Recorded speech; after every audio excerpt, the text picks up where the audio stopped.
make that full screen. Is that right? Sorry. That'll be full screen? Yeah, it will Okay. be. Wonderful.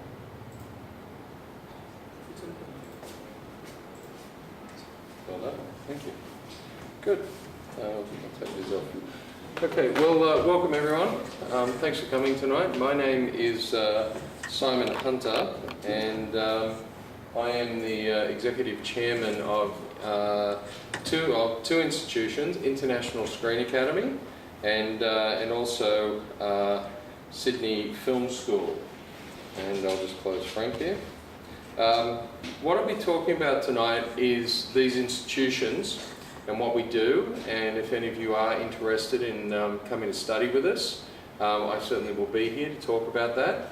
And then, but the majority of what we'll do tonight is I'm going to talk to you about making films, and primarily the biggest problem that most filmmakers get wrong. So, just because we've got a small group, do you just want to tell me who you guys are, like your name and what subject you're interested in? And that way I can get better knowledge. So, do you want to start? Hi, I'm Neetu. I just wanted to know everything about this line. Actually, I was really interested, and I'm a homemaker right now. Very good. Well done. And a teacher also. Oh, good. What year do you teach? I teach the senior KG. Okay. Montessori teacher. Oh, well done. Okay, good. Great. At the back? I'm Logan Nelson. And you're together, I took it. Is that right? Yeah, okay. Yes, my husband. Right. Are you interested in film, or are you here for support? Yeah, definitely. I also am interested in knowing the process Okay. of filmmaking, because what we see in screen is like, a lot of hard work. What we see in screen is magic, and behind that is also a magic. So I want to see both sides. Well done. Okay, great. Excellent. Yes, the back. I'm Logan Nelson. Employer of Filmmakers. I just want to know about the film industry. Okay, well done. Thanks. The front? We do, sir. Yeah. My name is Praveen, sir. Yeah. I'm staff of I'm an Aegis staff. Yeah. Even I'm interested in knowing how it works. Well done. Okay, good. My name is Manu Francis, and I'm also an employee here. I work as an assistant manager here. And I'm very keen about the whole field of photography, videography, because I believe I myself a videographer and a cinematographer. Like at a base level, I like working with the editing stuff, Premiere Pros and everything. Okay. So it's of a keen interest in me. I like to know much in depth about this. Well done. Okay, good. Yes. My name is Franklin. I also work here. I'm also in photography right now. Well, I'm not much of a cinematography guy, but I would like to know about cinematography as well. Okay, great. Yep. My name is Manish Mishra and I'm a student here. Yep. And I just want to know how it can be done, what is the process of all these things or all these industries. Okay, good. My name is Archie Shetty. I'm a student over here. Basically, my interest is in animation type of, like how this actors are created, or some animation films are created, and how this process happens all. Okay, well done. Good. My name is Jignesh and I'm also a student over here. I want to know the background process of filmmaking. Okay, great. Hi, myself Sushil. Currently studying here, and I want to just figure out like how films and what is the background, what is going on in the film industry. Well done. Okay, great. Well, yeah. Just to add to it, we're in the city of movie making, No, you are. Bollywood. So it all the more adds to the fascination of to understand what's and someone like you of international acclaim coming to tell us, it's something adding like cherry on top. Great. Well, what I'll talk about tonight is not different that you can't actually employ it in a Bollywood type film, but it's really just about the main problem is the main focus is storytelling. How do you tell a story that captivates people and they want to watch and see what happens next? And a lot of beginning filmmakers, unfortunately, they don't actually understand how to do this, and they have to learn how to do it. So I'll give you some insight into what we actually do. If I can talk about the two institutions I'm the executive chairman of. The International Screen Academy, we offer advanced diploma and diplomas in acting for film. And and you see here, you know, you can go to our website. I've got flyers for anybody who's interested, but it's basically a 1-year and 2-year program in acting for film. And we have, and also Sydney Film School is in the same building. And Sydney Film School, we offer a 1-year and 2-year, a diploma and an advanced diploma in filmmaking. And now, the really cool thing is that's our, it'll come up in a minute, I think, there you go. That's our studio. We have a state-of-the-art studio in Sydney, Australia. This entire street, we have our studio, we have other offices there, there's a cafe across the road. And the really cool thing is, if you look on Google Maps, we're there, and if I pull out just a little bit, 10 minutes away is the Sydney Harbour Bridge. So we are right in the heart of Sydney. And we've got a great film industry in Australia. If you've seen Thor Ragnarok, that Avengers film, that was shot in Australia. San Andreas, The Matrix, a whole range of movies all get shot in Australia because it's a great place to shoot. The weather's fantastic, people are lovely, we have all the infrastructure, studios, and so wherever possible we try and get our students involved on those projects. I had students on the Angelina Jolie movie called Unbroken, and I had students on San Andreas, which was on television today, funnily enough, but all those films are shot in Australia. Now, let me tell you just a very quick bit about who I am. I am the executive chairman across these institutions. I used to be the president of International for New York Film Academy. So one of the largest film schools in the world. I used to live in Abu Dhabi for 4 years. So I've been here many times. I love India, it's one of my favorite countries. Mumbai is one of my favorite cities. In fact, my favorite restaurant is the Khyber restaurant, if any of you know it, down by the India Gate. And so I love coming here. I love the films. I've been to Frames conference a number of times. I know, I don't know him, I know of Yash Chopra and his films, Doom, I really enjoy that film. And I even had lunch one day with Ajay Devgan. So I know your industry pretty well. What do I do now? Really my job is to oversee these institutions, but I'm also a film producer. And I'm producing a Hollywood film. I worked in Hollywood and I continue to do so since I was 26 years old. I sold my first screenplay when I was 25, and Jeffrey Rush starred in it right after he won the Academy Award. So I worked across Hollywood, Australia, and I know the industry here very well. In fact, we helped get students on Singers King. If you remember that film, that was shot where I live on the Gold Coast. So you know a little bit about me, and I know about you guys. I'll talk a little more about if you want to study with either Sydney Film School or International Screen Academy a bit later.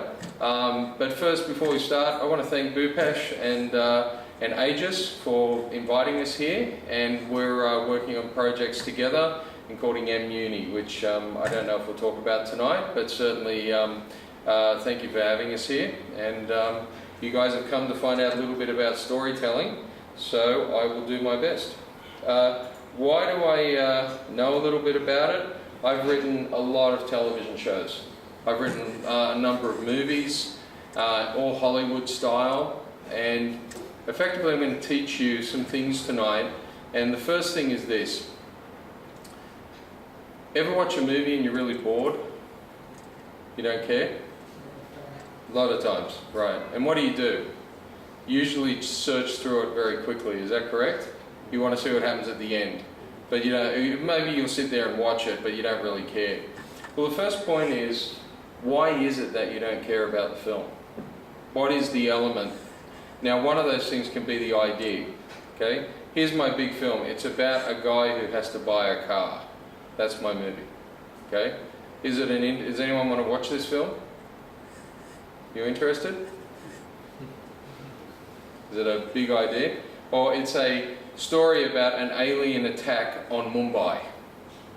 Which of the two movies do you want to watch? The alien one or the man who's going to buy a car. Okay? Well, the situation simply is, you can make an entertaining movie about a person who's got to buy a car, but you have to put lots of drama into it. You can make a movie about aliens attacking Mumbai, and it's one of the most boring films you could ever watch. But the idea is what draws us to a film. But more importantly, what actually keeps us, or your favourite TV shows, the serials that you watch, it's the characters. When you have an idea, if I have a story about a guy who wants to buy a car, I have to make a character that's going to be so interesting, who you're going to put stakes against him. It's going to be so much jeopardy that you think there's no way he's going to get the car. Okay? So here's my story. It's about a baby who wants to buy a car. Okay? A toddler. Now all of a sudden I got a little bit of drama. Because all of you have probably seen a guy my age going to buy a car, right? Now if I change the character and I say, no, it's about a 5-year-old who's going to buy a car, first reaction for me would kind of be, oh yeah, how are you going to do that? Like, how is that interesting? But if you work on the character, it may be that it's a 5-year-old who has to, now you need jeopardy. The 5-year-old has to save his mother. And the 5-year-old has watched his mother drive, and he's got to get the car. Now you might go, he's not going to buy the car. A 5-year-old who's going to steal a car to save his mother. You interested now? Just made it up. Okay, if you want to steal it and make the movie, just call me to the event, okay? Call me to the premiere. It's about a 5-year-old who's going to steal a car to save his mother. Now I've got drama and I've got jeopardy and I've got a character. Let's do the aliens in Mumbai. Aliens attack Mumbai. Sounds good? You're all seeing, Khyber restaurant blow up and, the India Gate's going to get nuked and all that kind of stuff, right?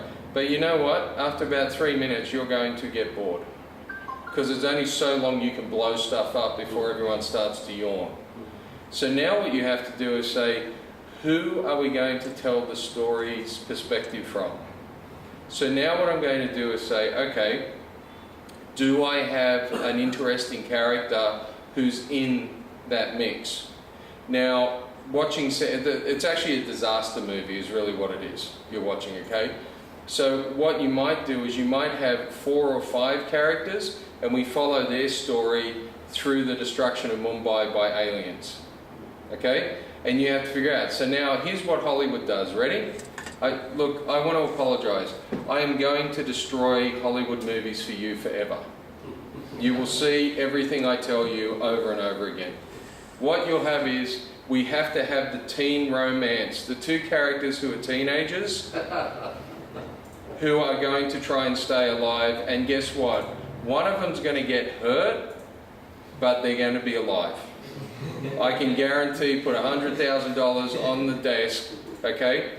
You're going to have a fairly fit person who's a male, who's going to be ex-army, who's going to help stop the aliens, okay? And that person is generally going through a divorce. And his wife is somewhere in the middle of it, and through the process of aliens blowing up the India Gate, he realizes how much he loves his wife. Have you seen these movies? Right? So now I know I got the teen market. I'm being very cynical, but it's true. I've got the teen market. I've got my Hollywood star. Okay, now you can do Schwarzenegger, The Rock, whoever it is. Right? You put it in there. Now I've got my female cast member, and there's a whole range of those. It's a love interest. Why do we have these love stories in there? Because it's personal. Okay? It's a story of a guy who's going to save someone he doesn't know and doesn't really care about. Or it's a story of a guy who's got to save his wife who really loves him, but they've drifted apart because their kids are grown up and left the home, and now they've got to find a new relationship. Do you see the 2 differences? What I'm trying to get at now is we can go on and on and on. And by the way, they'll probably throw in a couple of old folks just to get that market as well. If you do it right, you can do it really well. I'm very facetious in saying that's what they do. but you can have a love story with teenagers. You can do all of that, and you can do it really well and have a satisfying experience. So the idea then is that if you understand having a good idea for a movie does not make a great film, what you have to do is effectively start to figure out who is the story about. That's why we watch movies. You watch a film and you have to invest in the character. You have to at some point care about the main character enough to stay with them, and most importantly, if something's going to happen to them, if the couple is going to break up and you don't care about the couple, guess what? You can't wait for them to break up. But if you like the couple and you can see that they're actually, what's the word, they're not getting it, they're not understanding they both have to change for this relationship to happen, you're actually going, come on, get together, I want to see them kiss, I want to see them hug, I want to see them get married. You're actually fighting in the chair for that to happen, and the person you're with is like, hey, no, shh, I'm watching. Come on, get together. You're emotionally engaged. If someone's trying to save Mumbai from being blown up, and they're in this building and the alien craft's just above and there's aliens all around and they're hiding in the corner and you're going, oh my God, I can't look, we got you. You are emotionally invested in that character, and that is the key secret to writing good movies. If you don't, and just blow stuff up or just have characters move through, a lot of times say, well, I don't care what the audience thinks, I'm an art filmmaker. No, you're really boring. You're a pretty boring filmmaker if you can't emotionally engage an audience, especially in an art film. Okay? So, you have a look at your stars in Bollywood. Have a look at the characters they play. Right? And a lot of times they'll play characters that you really care about, deeply care about. And then you know what? When they've done 10 of those movies, they play a bad guy. Have you noticed that? And all of a sudden you go, wow, that's interesting. Now, let's understand something. I'm not asking you to write really squeaky clean characters, because we are fascinated by gangsters. We are fascinated by people who take risks that we would never take, and we want to see what happens when they take those risks. So sometimes you might actually create a character that is not a nice person. But if they're so... I'll give you an example. Some of you have seen, or most of you have seen a Quentin Tarantino movie. He has really bad guys as his main character. But you know who they're against? Really, really bad guys. And what you guys do is you sit there and go, I shouldn't like any of these guys, but I like the least bad.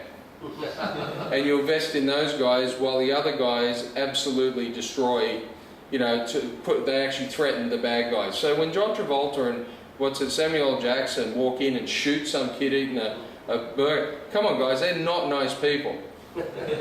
But the people who are after them are worse, so you like the guys who shoot the guys with burgers who are bad guys, as opposed. So you start to get it?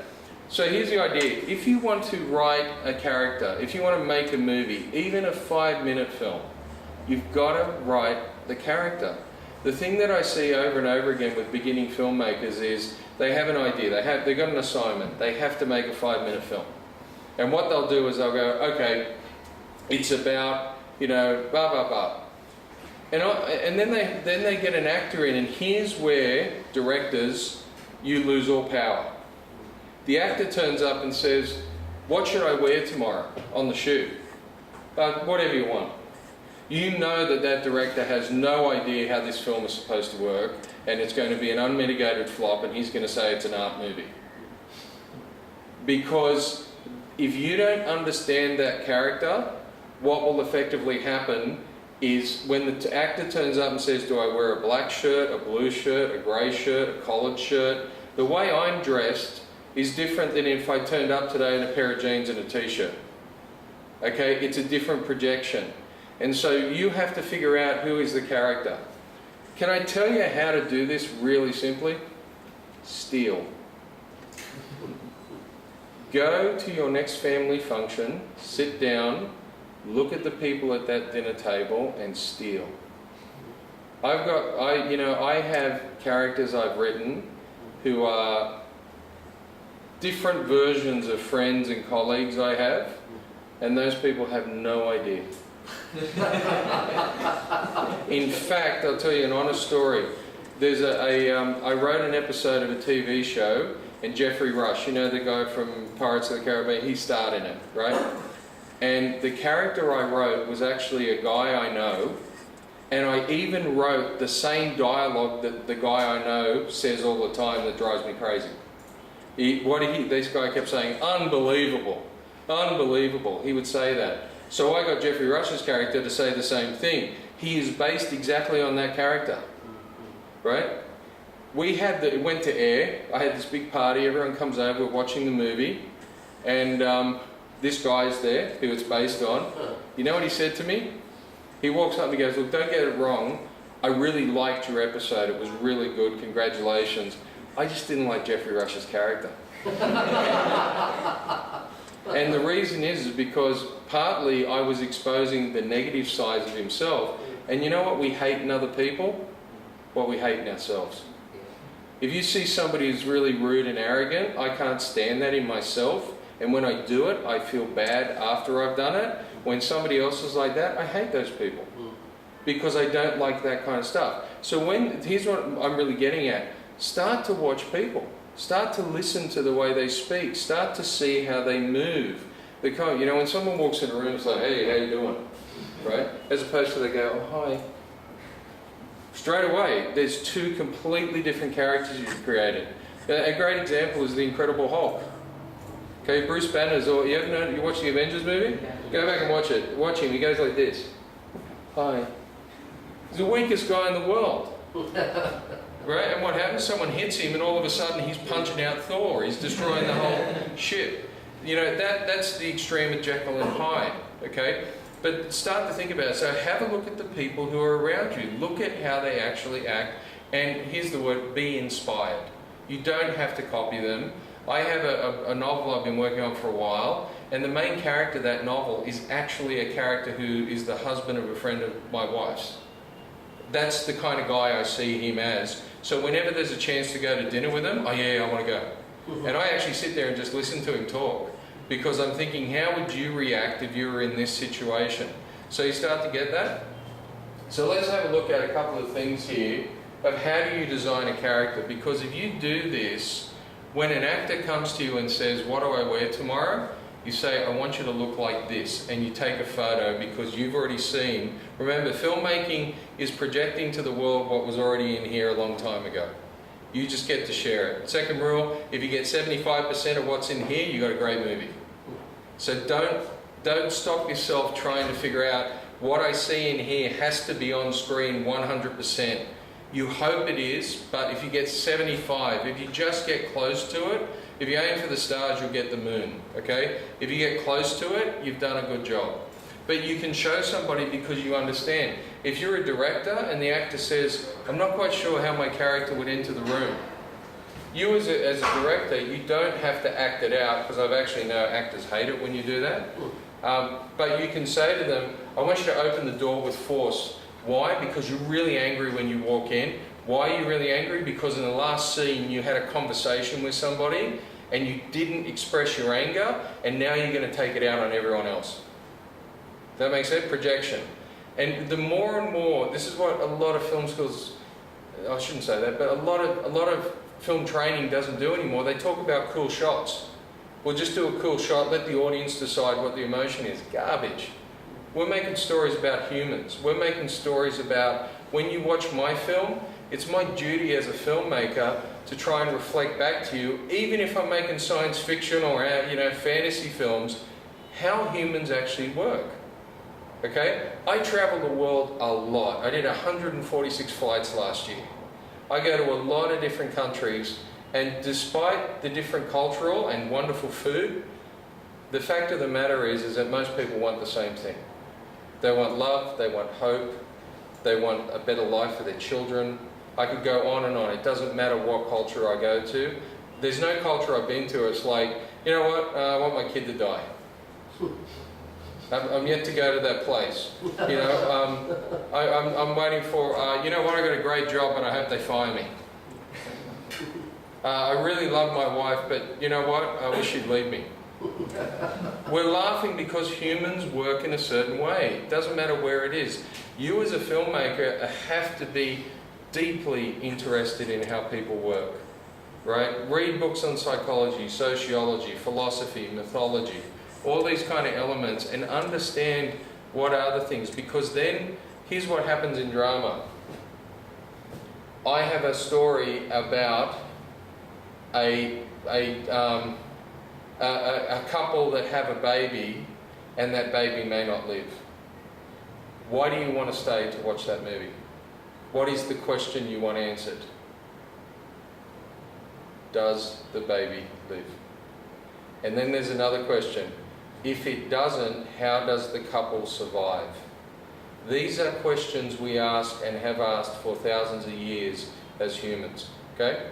So, if you think about, you want to make a movie, I don't care if it's 5 minutes or it's a 6-part mini-series or 5-year serial, you have to ask similar questions to this. The first thing is, who is the characters? Let's focus on one character. Who are they? And you have to answer it. Because if you go, well, they're kind of, I don't know, 17 to 35, I'm not quite sure. Well, you've got a problem with casting right away. Are they 17 or are they 35 or 26? They can be 35 playing 26. That was Beverly Hills 90210, if any of you watched that show. They were 32 playing 18. It doesn't matter their age of actor, but you have to figure it out with character. So they're 18 years old. How many 18-year-olds do you know that are worried about retirement?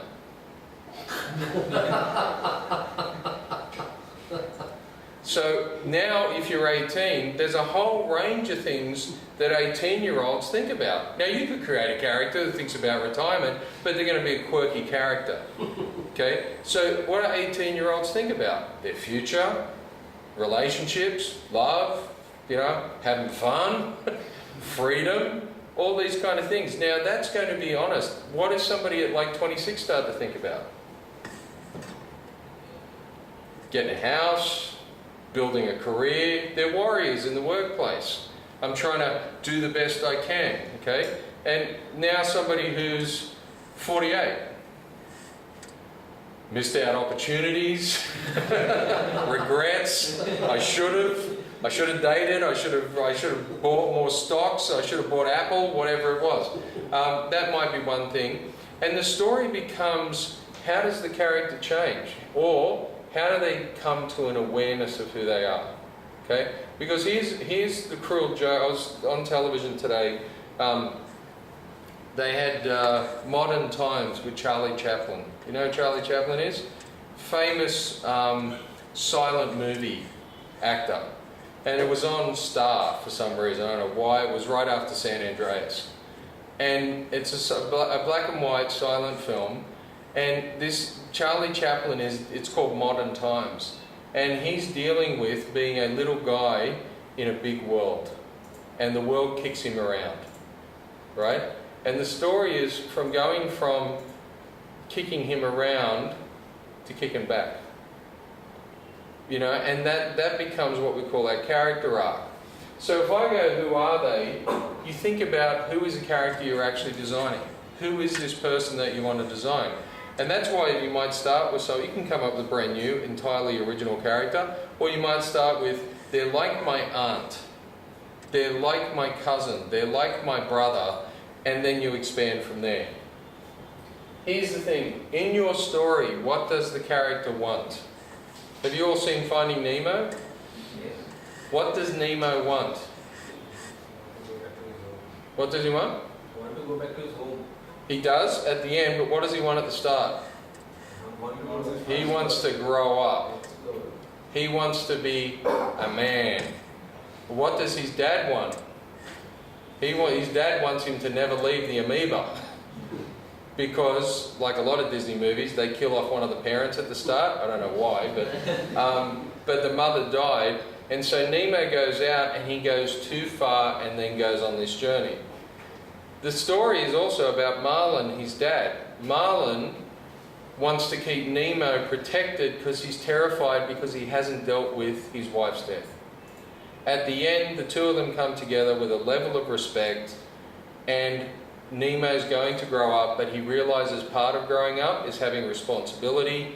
Marlin grows up, matures, and realizes part of maturing is letting your son grow up. Where the heck did this story come from? You want to know where it came from? One of the creator of it had his 4-year-old son, I think he was about that age, and he was in Beverly Hills, and he decided, you know, I've been working too much, I'm just going to go and spend some time with my son. We'll go for a walk. He said he walked down the street, and all he did was, don't go there, come here, come on, what are you doing? This is crazy. He was terrified of his son walking on the street, running over, getting run over, all of that, and came back. That's where that film started.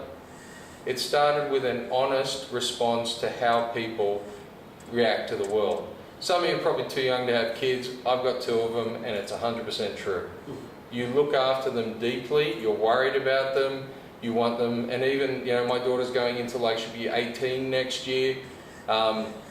She's going off in the world. She gets to go on a plane by herself in a couple of months. She's over the moon. I'm sitting here going, hope she's all right. Okay, so the question is, what does a character want? Well, here's one of the things that makes it really clear. A clearly defined goal. Marlin wants to save Nemo. Nemo wants to get home. Okay? Have you seen Jaws, the shark movie? I'll give you... okay. Who here has not seen Avengers Infinity Gauntlet? Has everyone seen it? Yes? Yes. No? Okay, I'm not going to do it because I'll spoil it for you. Basically what a goal is that I need to get something, or I want something. Okay, so you've seen E.T., the extraterrestrial. The goal of E.T. is to get back to his planet. Elliot, who's the boy, what's his goal? To keep E.T. on Earth. We've got a problem, folks. One character wants this, the other character wants the opposite. You've got immediate drama. And a clearly defined goal. So again, what beginning filmmakers do is, what's the goal? Oh, they want to be happy. Doesn't everyone? Here's the scariest question you can ask anybody. What would make you happy? Most people don't know. Go ask them. Look, I'll tell you, if you want to learn dialogue and you want to understand how to do this, I eat at restaurants a lot by myself because I travel a lot and I enjoy my company. But I sit there and I eavesdrop on conversations at every restaurant because I'm allowed to. I've got this card that says I'm a writer and I'm allowed to eavesdrop on other people's conversations because I'm doing it for work. The fact is that if you say they just want to be happy, what does that mean? If I asked you, what does it mean for you to be happy? It's probably different than if I asked you, what does it mean for you to be happy? I want a Porsche Carrera, 1982 model that has a brand new engine. Okay, that may be one character. Okay, the other character is, what do you want to be happy? I want a child. Very different things. Or the other character says, I want to run across that line in the Olympics and win. That make sense? That's a clearly defined goal. And they want it. Now, if you're making a gangster film, what do you think gangsters want? Pretty simple. What do you think they want? Money and power. Okay? And money represents power to them. Okay? What do you think the cops want? Well, in pretty much every Hollywood film these days, the cops are involved in it because all cops are bad in Hollywood. But what do the cops want? They want order. They want to, have the system of society to remain. Okay, so if you know what your character wants, remember I said, who are they? How do they get it? Because all of you get things differently. Okay? I want to ask somebody on a date. I want to go out and have a date, okay? How do you do it? You walk up and go, hey, what's going on? You want to go on a date with me? It's dialogue. could happen. How many people have tried this? Apparently it doesn't work. Okay. Or the other way is, I'm going to go up and be charming. Hi, how are you? Wow, you know, what do you do for a living? And there's about 6 hours of conversation going to happen here before, you know, they did a study. Apparently alcohol, and it's between Australians and Americans, this study. Australians, it takes about 5 beers before they'll walk up and talk, an Australian male will walk up and talk to an attractive female in the bar. In America, it's 1. What does that say about the difference in the cultures? The Americans will walk up and go, hey, you want to go on a date? No? Okay, next. So how do they get it? This is really important. If you don't know who the character is, how they get it, because here's what films really are about, moral choices. Everybody makes moral choices every single day. The fact that you don't run people over when you drive is a moral choice. Because if you had no morals, you'd get where you wanted to go a lot faster if you went on sidewalks and just mowed people out of the way. You make moral choices every single day, ethical choices. What are my value system? Now, we're at a point now where I'm hoping you're not going to go, well, this is way too heavy. What I want you to understand is the beauty and the art of making stories work is a lifelong process. And it's not easy. A lot of people come into this game and they think, oh yeah, I'll just do aliens blow up that building and there's a couple of people running away. You know, there's hundreds of these movies on DVD and you can buy them for about, 10 rupees. Hollywood makes tons of them. And what I mean by Hollywood is the San Fernando Valley Hollywood that make... Any of you seen Sharknado? Here's the plot. A twister, a tornado, twirls around in Santa Monica, sucks up sharks, moves into the center of the city and dissipates, and now there are sharks everywhere in the middle of Santa Monica, eating people. And like a shark comes down on a guy with a chainsaw and the shark swallows him whole in the middle of the street, and then the chainsaw cuts the shark open, he pulls the shark aside and walks out with his chainsaw, right? These films are made to be bad, right? If you want to make those films, there's a huge market, you'll make a fortune. If you want to make Sharknado set here in India, I'm sure you'll find a market for it. If you want to make Rocky, if you want to make a film that people are going to watch generation after generation, which is what a lot of people aim for, whether it's a comedy or a drama, doesn't have to be desperately serious, but it is about this, making your characters make moral choices. And we all make moral choices. The fact that you're sitting there quietly not saying, what a joke, you're an idiot, is a moral choice. You could be doing that to me, right? You could be heckling me and saying, this guy knows nothing, whatever. So the question becomes, how do they get what they want becomes a moral choice. And when you write the story, make it hard for them. If I said to you, if I said to you quietly outside, I said, you know what, I think you're a nice person, I think I could get you $10 million to make a feature film, but somebody's going to have to die for you to get that money. What would you do? Did I just pull it out? Oh, it's all right, okay. What would you do? Would you say yes? Who'd say yes? I can get you $10 million, no strings attached, to make a feature film, but somebody you don't know will die. Would you do it? Some of you are saying, I want to put my hand up, but I'm not going to do it. Depends how motivated you are. Would any of you do it? Well, that's a moral choice. It's a moral question. In fact, it's a Twilight Zone episode and became a movie called The Box. Is that someone goes to a young couple, the couple's desperate, they're starting out, they have no money, he's lost his job, and a guy turns up at the door and he says, here's a box, if you press the button in this box,